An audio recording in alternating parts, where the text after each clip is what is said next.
Okay guys, let us see compressive properties.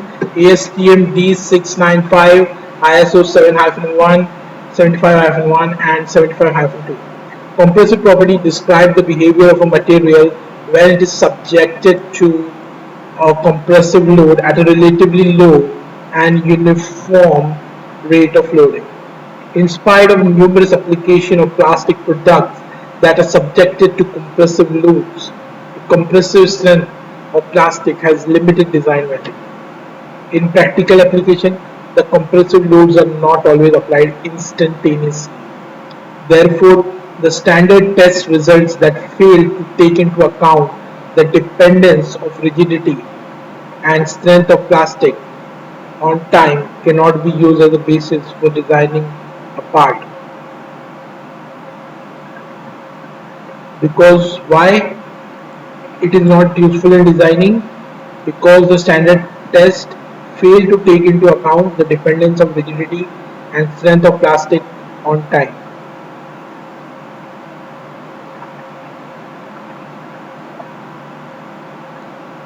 The results of creep and fatigue test must be considered while designing such a part. Compression tests provide a standard method of obtaining data for research and development, quality control, acceptance or rejections under specification and special purposes. Compressive properties include modulus of elasticity, yield stress, deformation, beyond yield point, compressive strain, and slenderness ratio.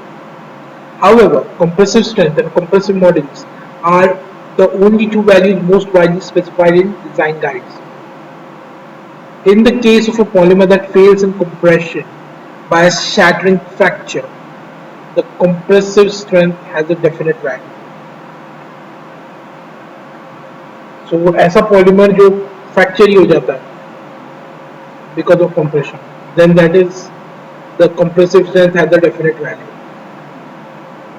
For those polymers that do not fail by shattering fracture, the compressive strength is an arbitrary one, depending upon the degree of distortion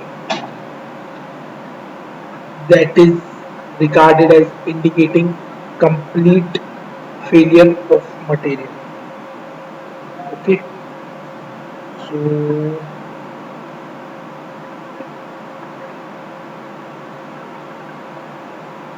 the meaning of the word arbitrary is not seeming to be based on any reason or plan that sometimes seems unfair. Okay,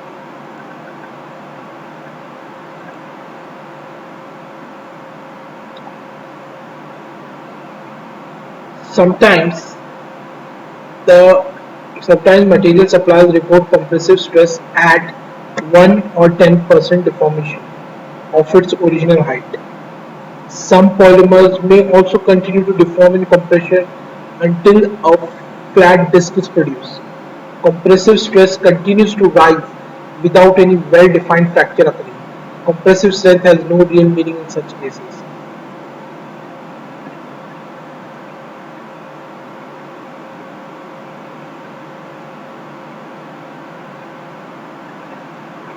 So some polymers are like very flexible, so they just keep on deteriorating, but they don't the fracture does not occur.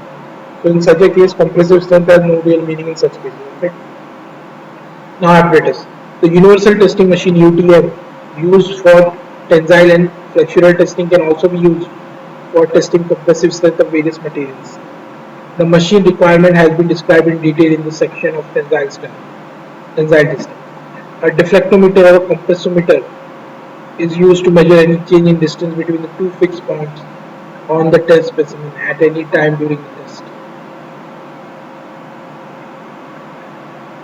Figure 2 hyper-21 shows a typical setup for composite testing. Test specimen and condition. The recommended specimen for this test are either rectangular block measuring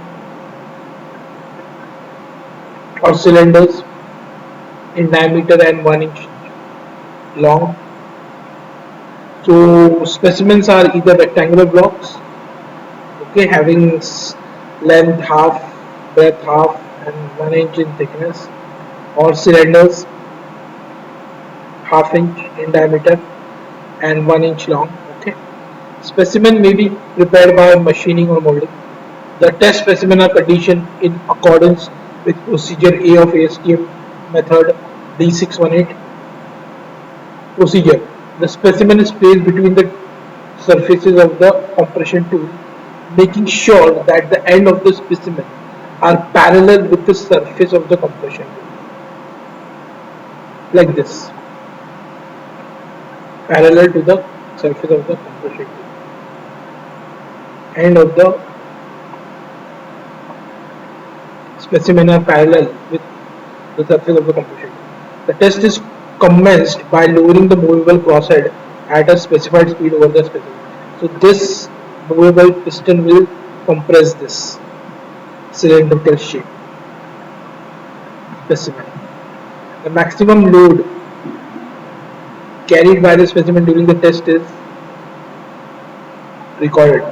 The stress, the stress strain data are also recorded either by recording load at corresponding compressive strain or by plotting a complete load deformation curve with an automatic recording device.